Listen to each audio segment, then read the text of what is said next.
Hey everybody, Jittery J here. Welcome to the channel. Hope everybody's having a great day so far. Up next, we are checking out someone named the Fat Electrician. This is RAF's Legless Hero, Sir Douglas Bader. We're going to see what this is about and get to know this guy in just a second. First thing we're going to do is hit the like and subscribe on the original video. That's the important part, to show support everywhere we go. Links will be in the description below, so you can do the same if you wish. Would appreciate very much if you hit the like and subscribe on this video as well. It goes a long, where am I at? It goes a long way towards supporting the channel, helping it grow. That being said, I got these in the wrong order. Let me move this up.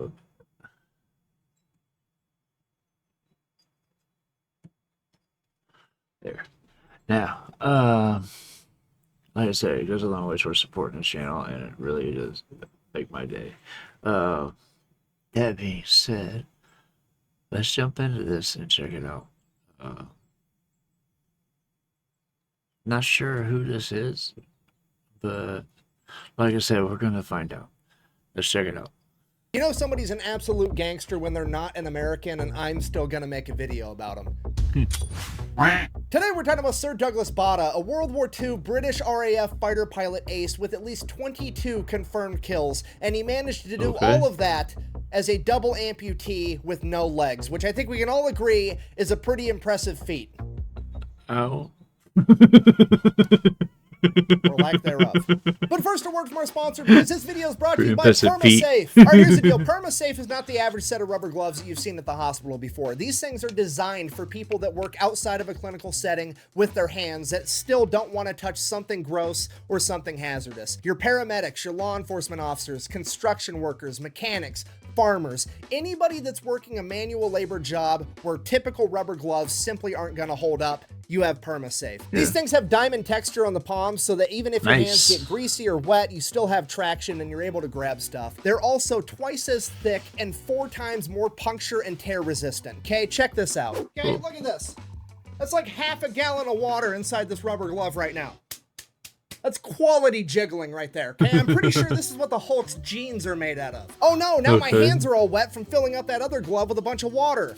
Listen to all the traction and grip I still have with these goddamn gloves. And here's the best part about these. You don't have to go to a special website. You don't have to follow my link. You don't have to use my discount code. You can just go to Amazon. They are on Amazon Prime. You can order these and have them at your house tomorrow. And I know what you're thinking, but chubby electron guy, I don't need rubber gloves. Okay, listen to me. Rubber gloves are like jumper cables and condoms. You never need them until you need them. Right. Just trust me on this one. Go to Amazon, buy yourself a box of PermaSafe gloves, keep them in your car, in your garage, and at some point in the future, you're going to be holding something absolutely disgusting in your hands. You're going to be like, wow, Fat Electrician was right. This was definitely worth the money. So yeah, get yourself some PermaSafe gloves, because shit happens. It just doesn't have to happen on your hands. Back to the video. All right, Douglas Bader, born in London in 1910. World War I was going on when he was a child. His father and his older brother-in-law both fought in World War I. His father was an engineer, and his brother-in-law was a fighter pilot. Because of that, young Douglas knew that he wanted to be a fighter pilot too. So fast forward 1928, Bader's 18 years old. He just graduated from high school. He immediately joins the RAF as a cadet pilot, as well as going to Cambridge for college. And while doing that, he would become a star athlete for both organizations. While at Cambridge, he would play hockey, box, and become a star rugby player. Apparently, he was so good at rugby that it was believed that after college, he would join the national team to represent his country. And then for the RAF, he would end up playing on their official cricket team. I have no idea what cricket is, and I really don't care to learn. Nobody understands cricket. You gotta know what a crumpet is to understand cricket. I mean, yeah, I thought Crumpet was the mountain that the Grinch lived on, so obviously I have no idea what's going on. Fast forward again 2 years, 1930, he's still going to college at Cambridge, but he graduates from a cadet to a full-fledged commissioned pilot in the RAF, at which point he becomes known as an absolute daredevil while also being extremely talented. He can pull off every aerial maneuver known to man at this point, including some that are so dangerous that they're banned. And not only does he do those maneuvers, he does them below 2,000 feet, which is also against the rules because it's extremely dangerous. But Bader doesn't care about rules. He doesn't care what you tell him. That's just guidelines. He's going to do what he wants. Because of that, he actually gets selected to represent his squadron at the Hendon Air Show in a flying competition, which he wins. Then later that year in 1931, 1931, he is preparing to go defend his title at the Hendon Air Show in early 1932, at which point he tries a dangerous maneuver too close to the ground, and the wing of his Bristol Bulldog catches the ground, crashes the entire plane, crushing his legs. Because of this, Ouch. both of his legs would have to get amputated, one above the knee and one just below the knee. At this point, you have to remember it's the 1930s. He is told that he's never going to be able to walk again without crutches. And that's what they believed because nobody had ever done it before. But you also have to remember, Bada doesn't care what people tell him. The same attitude that got him into this mess by not listening to the rules is the same attitude that's going to get him out of this mess by not listening to what the experts tell him he's going to be capable of doing. Over the course of his rehabilitation, not only does he regain the ability to walk without crutches or a cane, something he was told was going to be impossible, he also regains the ability to drive his sports car, golf, and dance, all on dual prosthetics. And he managed to do all of that in 4 months, essentially by himself, because all the experts thought 4 months? That's a lot of physical therapy. A lot of determination. And yeah, this is informative, but it also makes it fun. It's kind of like that video I watched a while back, the history of the entire world, I guess, by Bill Wirtz, I believe it was. That was entertaining but informative. Just what this is. It's never a war crime. What is he talking about?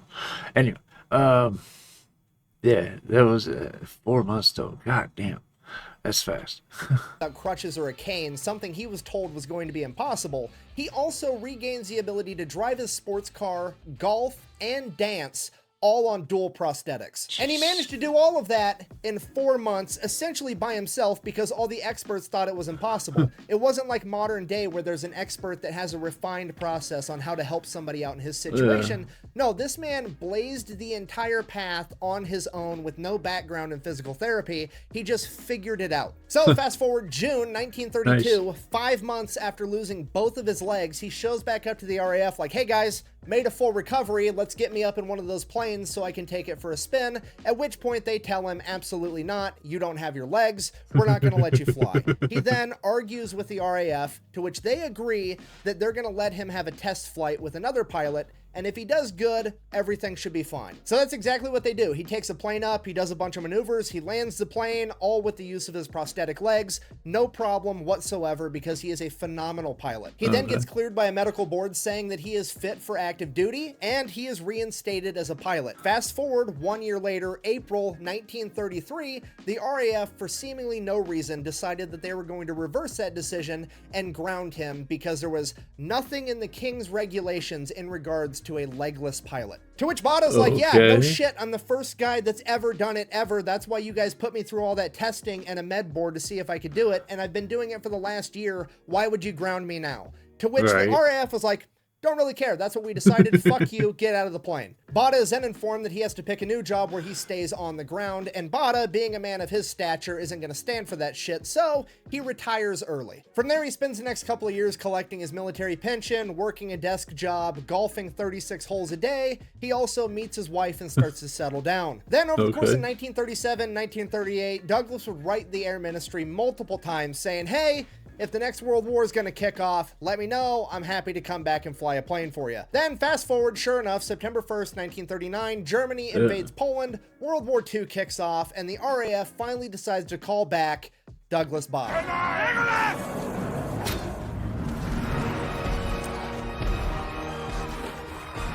So Douglas shows back up at an RAF base, and he is pumped because last time he was flying planes was 8 years ago, and they were like old biplanes like his Bristol Bulldog. Now they got Spitfires, they got Hurricanes. Planes have come a long ways in 8 years, and he is absolutely thrilled to be able to get up and fly one. And at this point, RAF leadership yet again informs Douglas, oh, we're not actually going to let you fly a plane. You don't have any legs. That would be preposterous. We thought you wanted to join the war effort and do a ground job just to help out. At which point, Douglas is furious. I am a peacock! You gotta let me fly! Luckily, however, some of the people that Douglas had served with prior 8 years ago were now higher ranking officers and they had some pull, and they convinced the higher leadership to give this guy a shot because he's an incredible pilot. So the higher ups finally agree to give Douglas a shot, but that shot entails him going back through flight school all over again, which he does, and after his first 11 hours of flying with an instructor, he is finally allowed to take up a plane on his own, and the first thing he does is invert it and fly it upside down at a low altitude right past all the instructors. Basically giving all of the instructors a middle finger. He then peels off and goes and does a bunch of other maneuvers, and you have to realize this is the first time he's been inside of the cockpit of a plane by himself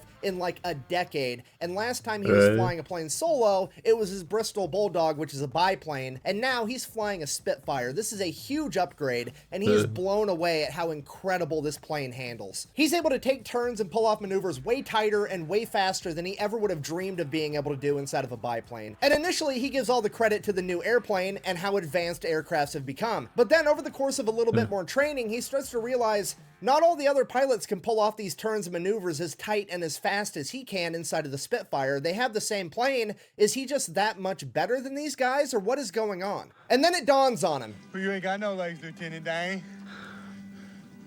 Yes, I know that. He realizes that it's all because of G-force, because when a pilot takes a turn or does a maneuver, they're exposed to G-force, and if they do it too fast or too tight, they're exposed to too much G-force, all the blood in their body rushes down to their legs, and they lose consciousness. You got Now, any you see where legs? this is going? Doug doesn't have any legs for the blood to rush to. G-force is just Viagra to this guy at this point. Dude is literally the real-life version of I got Star one leg Fox. still. Yeah, remember the Nintendo video game? You ever notice how Star Fox and everybody in his crew all have metal legs? According to the internet lore, it's because they all had their legs amputated to resist G-force more. In a weird twist of fate, his disability has turned into a physical advantage inside the cockpit of a fighter plane. He quite literally has a leg up on the competition.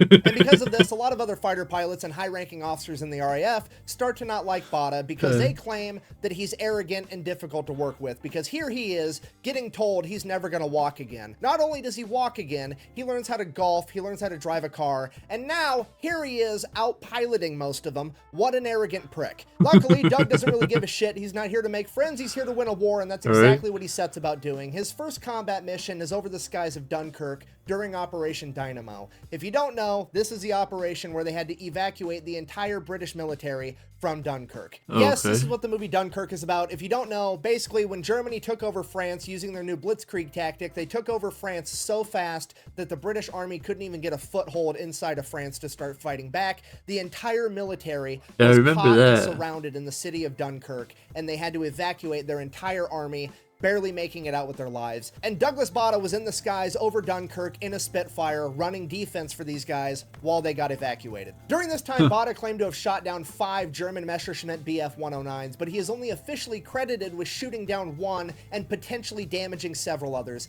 because every time Bada says that he shot down an enemy plane, it is extremely scrutinized, because again, a lot of the other fighter pilots in leadership don't like him because they think he's an arrogant prick. So literally every plane that Bada is officially credited with shooting down has been spotted by him, his wingmen, and an independent third party on the ground to verify that he shot that plane down before they would give him credit for it. But that's besides the point. Whether he shot down 1 enemy or 5 ultimately doesn't really matter, because Douglas Bada and the rest of the RAF were able to hold off the German Air Force from bombing the men on the ground long enough for the entire British military to get evacuated so that they could live to fight another day. And because of this, Douglas was promoted to squadron leader and given command of Squadron 242, or at least what was left of it. You see, Squadron 242 was a bunch of Canadian Hurricane pilots that had been stationed in France and had been fighting the Luftwaffe for a while, and they had sustained heavy losses and their morale was cripplingly low. Bada comes in as their new leader, turns the entire squadron around, takes a squadron in shambles,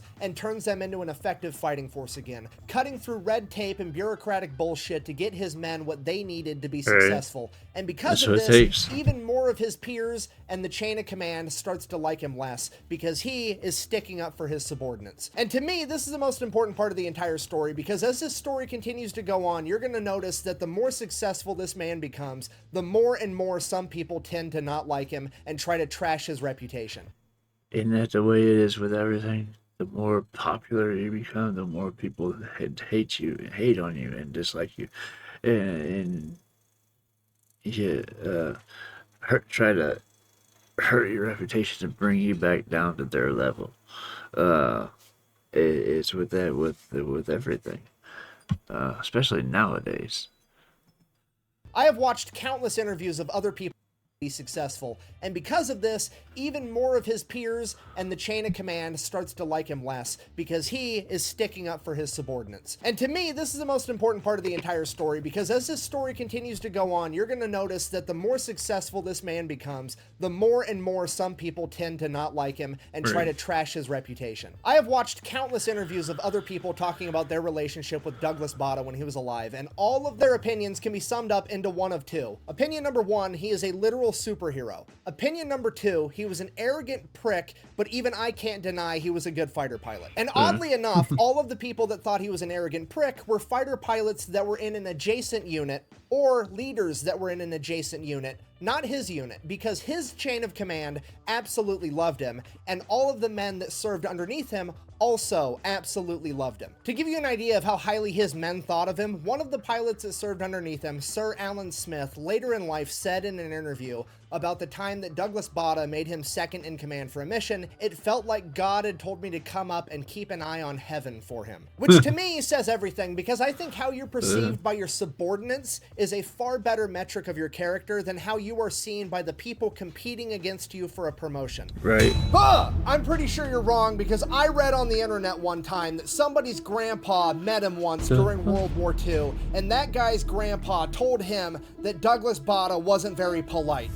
Jesus Christ. Okay, first of all, word of mouth 4 degrees removed is not a reputable source, so I don't really care. Second of all, even if that was true, let's put it into perspective. Your grandpa met the guy while he was in World War II. Okay, so at this point in time, Douglas Bada is literally a legless man in the biggest ass-kicking contest the world has ever seen, and he's winning, okay? The guy's probably got a lot on his plate. It wouldn't surprise me if he was a little stressed out and maybe angry sometimes, okay? Right. Shit happens. Get over it. You know what? I'm sorry. I'm getting sidetracked. It just really, really annoys me when people that have never met somebody go out of their way to shit on their legacy for doing something incredible because it makes them feel better about themselves. Anyways, moving on. Again, it happens more and more these days. All right, fast forward July 1940, Douglas and Squadron 242 are going to partake in the defense of Great Britain during the Battle of Britain, which, if you don't know, is a period in time between July and October of 1940 where the Germans essentially tried to bomb Great Britain every single day. During this time, Squadron 242 is credited with shooting down 62 enemies and only having 4 of their own shot down.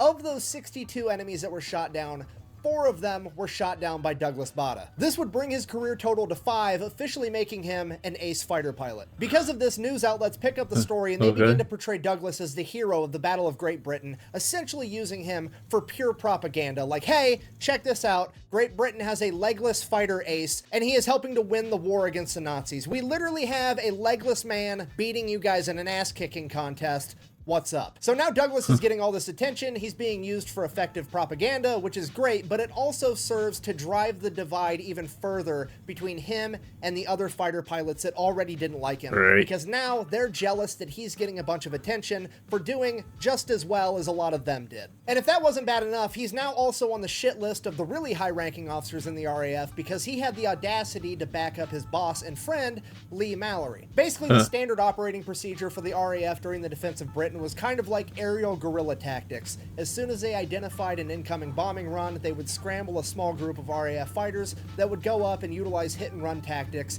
to shoot down the bombers. Lee Mallory, on the other hand, thought that they should respond with overwhelming force in a strategy that he referred to as the Big Wing. And this was essentially taking somewhere between 3 and 5 squadrons in one giant formation, like 50 to 70 fighter planes all at once, and running right towards the bombing runs. And Douglas agreed that this was a good strategy, and he was a huge proponent of it. Ultimately, throughout the Battle of Britain, the Big Wing was only used 5 times. Of the 5 times that it was used, the men that flew in the formation said that it was incredibly effective and they shot down a bunch of enemies. The men that did not fly in the formation said that it wasn't as effective as they're claiming it was and that they're lying. So that aspect is kind of an unknown, but we do know for certain that planes flying in the Big Wing formation were safer because there's safety in numbers. That makes sense. They were less likely to get shot down. The downside of the Big Wing was that it took a lot of time to get that many planes up in the air and in formation, so response time was lower. So as far as which plane was better, aerial guerrilla warfare or the big wing, I'm not really sure, but one thing is for certain, using both of them multiple times had a beneficial effect, because the first time the big wing was used, all the German pilots were being told that Great Britain only had 10, 15, 20 aircrafts left,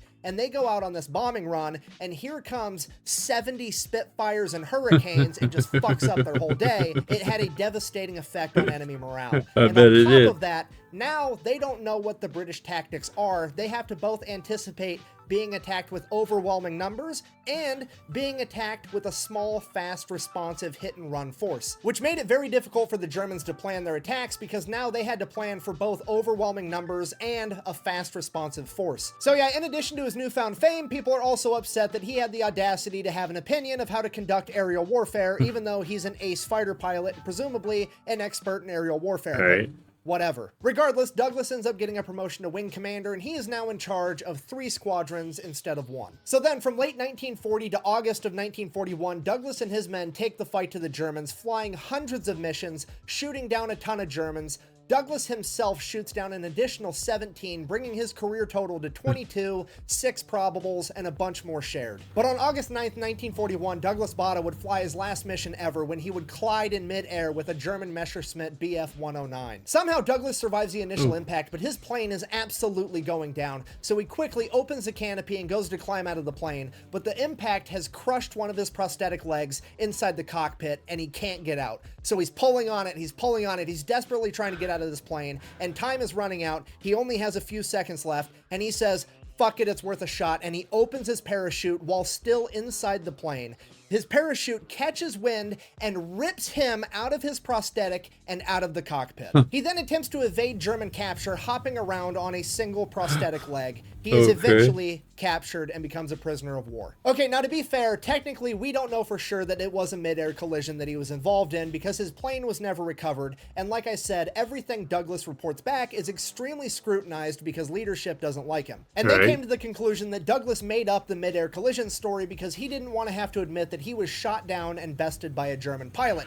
And their reasoning for that is that the German documentation captured after the war didn't show that there was any mid-air collision around this time period. Here's a caveat to that. The documentation also didn't show that they shot down Douglas either. So now the leading theory is that he was actually a victim of friendly fire somehow. Which, you know what, to be fair, as much as I want to have Bada's back on this one, if you take a step back and really look at it, it does make perfect sense, because what person in their right mind would take the word of their own guy who was fucking there and lived through it over the word of the German military in the 1940s? I mean, the Germans back then were just batting 100. They never fucking lied about anything ever. They definitely didn't build an entire military in secrecy, violating the Treaty of Versailles so they could try to take over the fucking planet. And they definitely didn't have a crazy military dictator dosed up on amphetamines and testosterone who people were literally scared to give him bad news. There's no way that they would lie on this documentation. All right, so back to Douglas. He's hanging out at this POW camp with one prosthetic leg. Word finally gets spread around throughout Britain and throughout the German ranks that they finally caught the famous legless fighter ace that the British had. And upon hearing that, one of Germany's most famous fighter pilot aces, Adolf Galland, who had apparently been running missions against Bada for a while now, wanted to go meet him in person. And for whatever reason, he's actually nice to Bada, so nice that he actually writes the British government and is like, hey, we got your guy, he's missing one of his legs. Would you guys mind airdropping another prosthetic for him so he could walk around? To which Britain is like, absolutely, sure, why not? Great Britain launches Operation Leg, where they are given free passage through German airspace to airdrop an extra prosthetic leg for Bada. And then after dropping the leg, they kept going and bombed the local power plant. Hey, look, if you're not cheating, you're not trying. You don't like it, don't try to take over the entire world. I don't know what else to tell you. So now that Bada's got both his legs, he decides it is going to be his personal mission to be the biggest pain in the ass humanly possible. He is going to constantly try to escape the POW camp, and he is going to fuck with the guards every chance he gets, or as he calls it, goon baiting. One of his first attempts at escape, he's on like the 3rd story of a hospital, so he takes all the bed sheets he can find, ties them together in a rope, just like you see in the movies, ties it to the radiator in the room, throws the rope out the window, but the rope isn't long enough. And he's looking around, he's like, shit, what else can I use?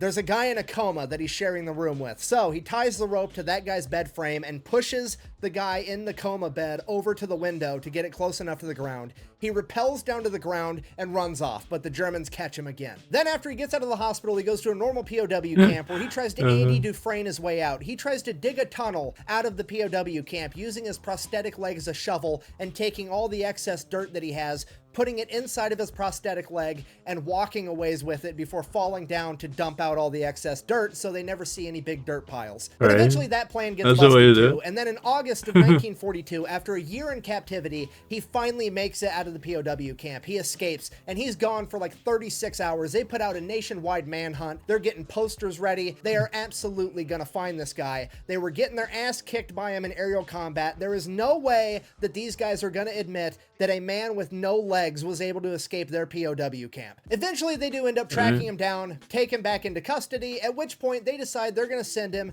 to Colditz Castle, which is believed to be an inescapable prison, which is apparently where he has to go because they are absolutely not going to let the guy with no legs get away. And that is where he would remain until 1945 when the U.S. Army liberated him and returned him home. From there, he would receive a hero's welcome, retire from the RAF, and then a movie would be made about his life called Reach for the Sky. It is considered to be a classic piece of British film, and it made him one of the most famous men on the planet at this point in time. He then decided that he was going to use all of his newfound fame to put out the message that it was still possible to accomplish things after a horrific injury and becoming disabled. And he became one of, if not the biggest advocate for disabled people on the planet. For this service to the world, he would end up getting knighted by the Queen and officially become Sir Douglas Bada. He would then continue to travel and give talks and advocate for the rest of his life until passing away at the age of 72 on September 5th, 1982. But one of those talks that he gave is actually my favorite part of this entire story because it really captures how much of an anti-hero Douglas Bada really was. He was giving a speech at an all-girls school telling his incredible story about being a pilot during World War II.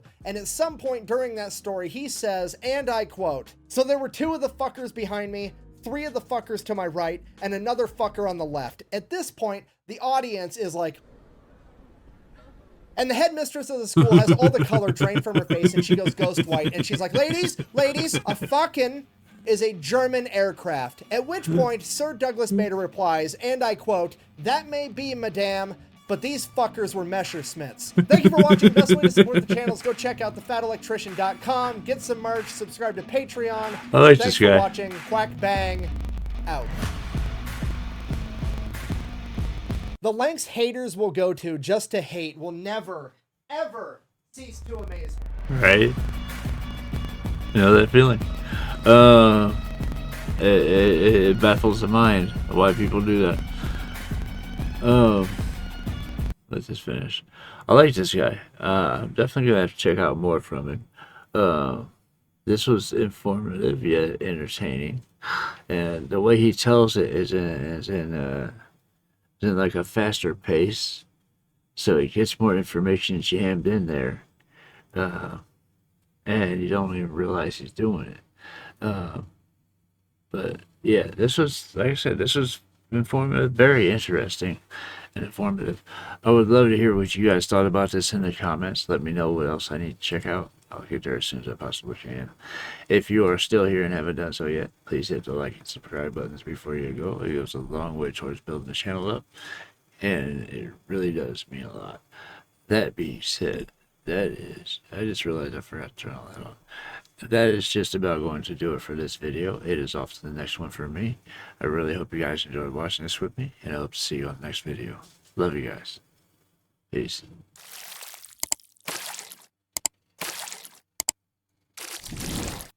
Hey guys, make sure to check out one of my other videos right here at Jerry J.